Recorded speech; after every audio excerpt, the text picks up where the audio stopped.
Second reading, Matthew 2, 6 to 7. 6 to 12.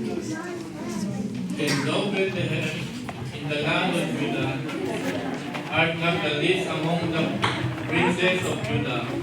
For out of thee shall come a governor that shall rule my people Israel.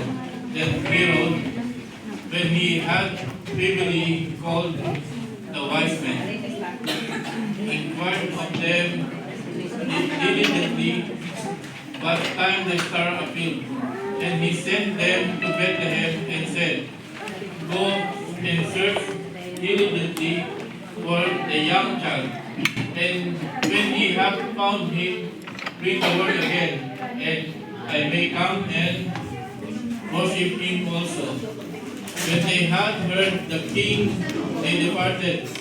And lo, the star which they saw in the east went before them, till it came and stood over where the young child was.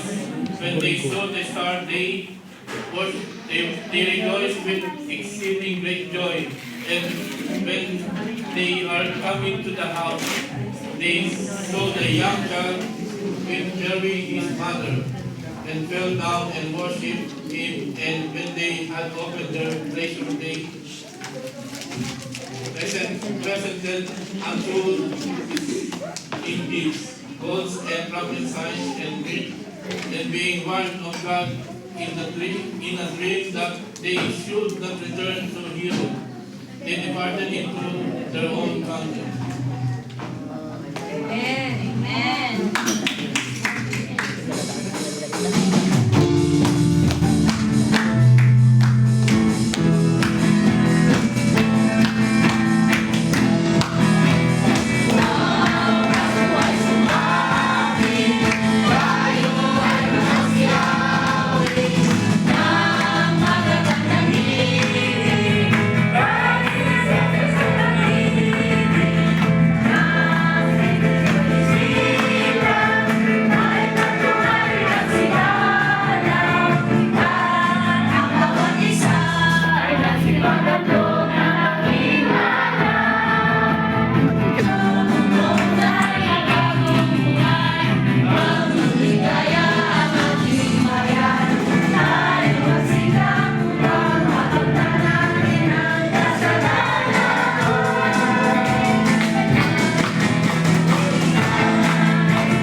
Augusto na magkaroon ng sensus sa lahat ng nasasakupan ng imperyo ng Roma. Ang unang sensus na ito ay ginawa ng si Serenio, ang gobernador ng Syria.